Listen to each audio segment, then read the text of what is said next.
എന്ത് വെറുതെ 60 70 ആയി എന്ന് പറഞ്ഞ് നോട്ടീസ് അടിച്ച് 10 ആളെയും വിളിച്ച് സദ്യ കൊടുത്തത് കൊണ്ടായില്ല. അതിൻ്റെ പിന്നിൽ എന്താണ് ഉദ്ദേശം?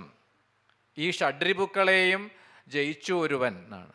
60 വർഷത്തെ തൻ്റെ ജീവിതം കൊണ്ട് ഈ പറഞ്ഞ കാര്യങ്ങളെ, കാമക്രോധാദികളെയൊക്കെ ജയിക്കുകയാണ് വേണ്ടത്. ഇത്രയായില്ലേ? ഇത്രയും അനുഭവം നമ്മുടെ ജീവിതത്തിൽ വന്നില്ലേ? അപ്പം നമുക്കൊരു പക്വത ഉണ്ടാവുകയല്ലേ വേണ്ടത്? കാലക്രമേണ നമ്മൾ പക്വത ആർജിക്കുകയാണ് വേണ്ടത്. കുറേ അനുഭവങ്ങളെ കൊണ്ട്, നമ്മുടെ ജീവിതത്തിലുണ്ടാവുന്ന അനുഭവങ്ങളെ കൊണ്ടൊരു പാകത വരികയാണ്, ഒരു ഇരുത്തം വരിക എന്നൊക്കെ പറയും. ഇതിപ്പോൾ അങ്ങനെയല്ല അധികവും കണ്ടുവരിക. പ്രായമാവും തോറും അല്ലാത്ത ഇതാണല്ലേ ചില സമയത്ത്. അങ്ങനെയല്ല വേണ്ടത്. നമുക്ക് പ്രായം കൊണ്ട്, പ്രായാധിക്യം ആയി വരും തോറും കുറച്ചൊക്കെ ഒരു പാകത വരിക, ഒരു പക്വത വരിക. അപ്പോൾ ഇവിടെ ഒരു ബാലബുദ്ധിയോടുകൂടി ആണ് ദേവന്മാരൊക്കെ ശിവപുത്രനെ, സുബ്രഹ്മണ്യനെ, ഒരു കുട്ടി, ചെറിയ കുട്ടിയാണല്ലോ, അറിവ് ഉണ്ടാവില്ലല്ലോ എന്ന തെറ്റിദ്ധാരണയോട് കൂടിയിട്ടാണ് ഇതുവരെ കണ്ടത് എങ്കിൽ അങ്ങനെയല്ല. വെറുമൊരു ശിശു മാത്രമല്ല, ഞാൻ ശിവപുത്രൻ മാത്രമല്ല എന്ന് ദേവന്മാരെ ബോധ്യപ്പെടുത്തി കൊടുക്കാൻ വേണ്ടിയിട്ടാണ് ഇതാ ഇവിടെ ആ വിശ്വരൂപത്തെ പ്രകടമാക്കി എന്ന് പറയുകയാണ്. അതാണ് ആ വിശ്വരൂപ ദർശനം എന്നാണ്. ദിവ്യം ദദാമിവ ചക്ഷൂമദ്രൂപാലോകനക്ഷമം ഇത്യുക്ത്വാ ദർശയസ്തേഭ്യോ വിശ്വരൂപം ജഗദ്ഗുരു സപ്തപാതാളപാദം തൽ സപ്തദ്വീപോർവിജംഭുകം സപ്തോർമവപരീധാനം ദിഗ്ബാഹു വ്യോമനാഭിതൽ തൃശിരശ്ചന്ദ്രസൂര്യാഗ്നിനയനത്രയപേശലം പരം ജലദകേശം തൽ താരാകുസുമം ഗുംഭിതം ശിവാത്മാ മതിർഗൗരി വാമപാർശ്വം ജനാർദ്ദന ദക്ഷിണം ഭഗവാൻ ബ്രഹ്മ ഭാരതീ വൈദികീ ച വാക് ലക്ഷ്മീർലക്ഷ്മീശ പർവ്വതപ്രാണ നിദശ ഭേദഭാഗ്മന്യോ കാലാഗ്നിരുദ്രോഗ്നി ജഠര സമുദാഹൃത. ഓരോ അംഗങ്ങളിൽ ലോകത്തെ കാണുകയാണ് ഇവിടെ. സപ്തപാതാളങ്ങളായ പാദങ്ങൾ, സപ്തദ്വീപുകളോടുകൂടിയ ഭൂമി ജംഘയായിട്ടും, സപ്തസമുദ്രങ്ങളോടുകൂടി പരാധീനമായ ദിക്കുകളാകുന്ന ബാഹുക്കൾ, ആകാശം വ്യോമമാകുന്ന നാഭി, അതുപോലെ സൂര്യൻ, ചന്ദ്രൻ, അഗ്നി അവയൊക്കെ നേത്രങ്ങളായിട്ട്, മേഘങ്ങൾ കേശഭാരങ്ങളായിട്ട് കാണപ്പെടുന്നു. ആ തലമുടിയിൽ, ആ കേശഭാരത്തിൽ അലങ്കരിച്ചിരിക്കുന്ന പൂക്കളെ പോലെയാണ് താരകങ്ങൾ, നക്ഷത്രങ്ങളെ കാണപ്പെടുന്നത്.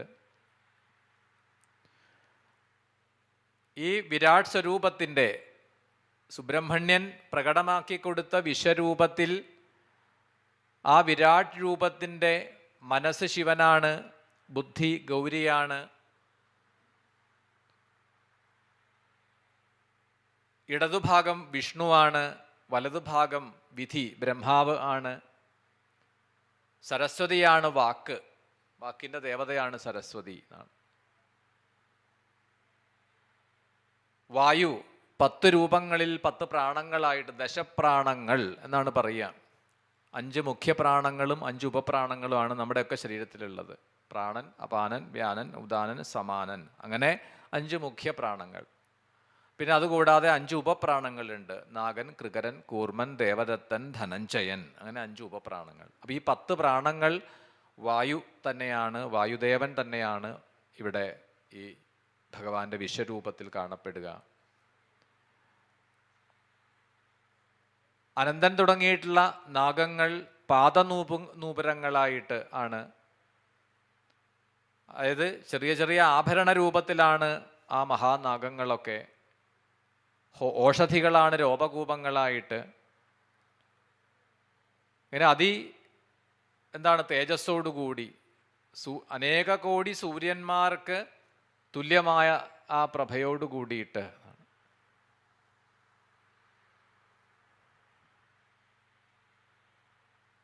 ഭൂതേർ ഭവ്യേർ ഭവിഷ്യദ്ഭി ബ്രഹ്മവിഷ്ണുവാദിഭിസ്വരൈ ജാനുപ്രദേശമാത്രേ സവൃഷ്ടിഷ്ടുവ വിസ്മയമാഗത ഭീത ഭീതാ പ്രണമ്യാസ്മൈ ഉപജഹ്രുസ്തുതീർമുത വേദവേദാന്ത സംഭൂതൈ വാഗ്ഭിർ വാചാമധീശ്വരം.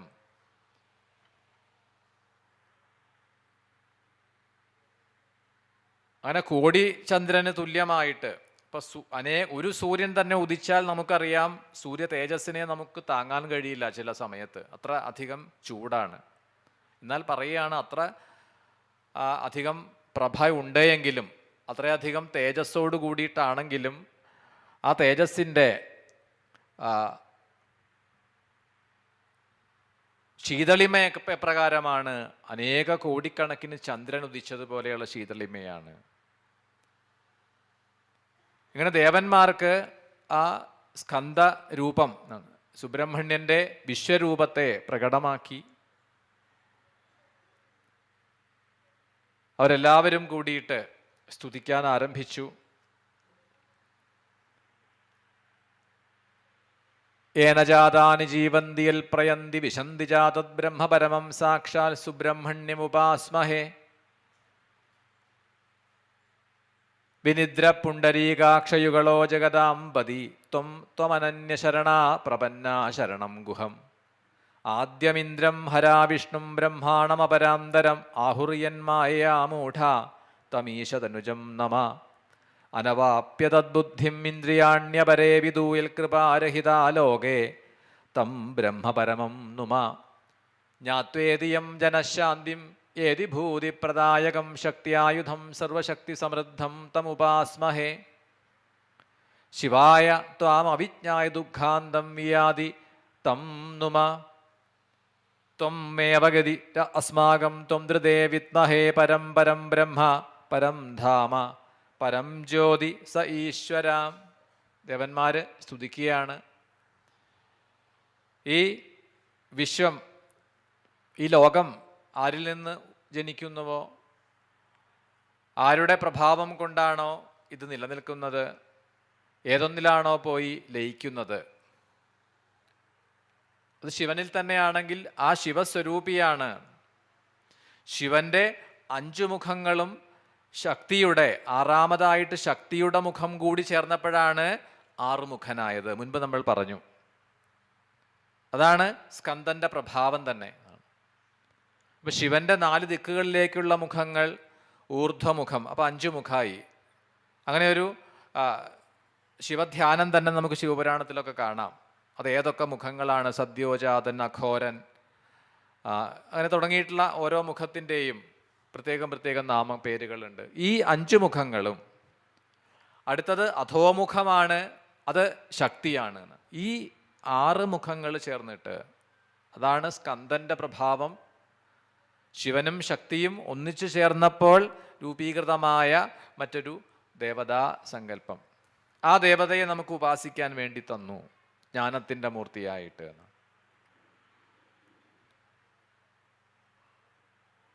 അപ്പൊ ജീവന് ശരീരം ലഭിക്കണമെങ്കിലും ഇവിടെ നിലനിൽക്കണമെങ്കിലും ഒടുവിൽ ഈ ശരീരത്തെ ഉപേക്ഷിക്കുമ്പോഴും എല്ലാം ഇതിനെയൊക്കെ നിയന്ത്രിക്കപ്പെടുന്നത് ഏതൊരു സാക്ഷാൽ ബ്രഹ്മത്തിൻ്റെ, സാക്ഷാൽ ജഗതീശ്വരൻ്റെ ആ പ്രഭാവം കൊണ്ടാണോ? അങ്ങനെ സാക്ഷാൽ പരബ്രഹ്മസ്വരൂപിയായിട്ടുള്ള സുബ്രഹ്മണ്യനെ ഞങ്ങൾ നമസ്കരിക്കുന്നു. അറിവില്ലായ്മ കൊണ്ട്, അജ്ഞത കൊണ്ടാണ്, മൂഢബുദ്ധിയോടുകൂടിയിട്ട് പലപ്പോഴും നമുക്ക് വേണ്ടതിനെ, അറിയേണ്ടതിനെ അറിയാൻ പറ്റാതെ പോകും. പൂജിക്കേണ്ടവരെ പൂജിക്കാൻ പറ്റില്ല, നമസ്കരിക്കേണ്ടവരെ നമസ്കരിക്കാൻ തോന്നില്ല. അതും നമ്മളിൽ തന്നെ പ്രവർത്തിക്കുന്ന ബുദ്ധിയാണ്. യാ ദേവി സർവഭൂതേഷു ബുദ്ധിരൂപേണ സംസ്ഥിത. ഇപ്പം ദേവി തന്നെയാണ് ബുദ്ധിയെങ്കിൽ പിന്നെ എന്തിനാ ഈ വ്യത്യസ്തമായിട്ടിരിക്കുന്നത്? എല്ലാവർക്കും നല്ല ബുദ്ധിയായിട്ടിരുന്നാൽ പോരെ? അങ്ങനെയല്ലല്ലോ. ഇവിടെ തന്നെ നമ്മളിൽ തന്നെ എല്ലാ ബുദ്ധിയും കാണാം. ദുർബുദ്ധിയുണ്ട്, നല്ല ബുദ്ധിയുള്ളവരുമുണ്ട്, രജോഗുണ പ്രധാനമായ ബുദ്ധിയുണ്ട്. ചില സമയത്ത് നമുക്ക് നല്ല ബുദ്ധി, നമ്മളിൽ തന്നെ ഇത് മാറി മാറി വരുന്നുണ്ട്. അല്ലാതെ നമ്മൾ കേമനാണ്, അടുത്തിരിക്കുന്നയാൾ അങ്ങനെ വിചാരിക്കേണ്ട. അവനവനിൽ തന്നെ രണ്ടും ഉണ്ട്. ബുദ്ധി പലപ്പോഴായിട്ട് പല രീതിയിൽ പ്രവർത്തിക്കുന്നത് കാണാം. ചില സമയത്ത് നല്ല ബുദ്ധിയാണ്. അതേ നമ്മളിൽ തന്നെ കുറച്ച് കഴിഞ്ഞാൽ നേരെ പ്ലേറ്റ് മാറണ കാണാം. ആവശ്യമില്ലാത്ത വിചാരങ്ങൾ കടന്നു വരിക. എന്നിട്ട് ആ ദുർബുദ്ധിയോടുകൂടി പ്രവർത്തിക്കുക. അങ്ങനെയും കാണാം.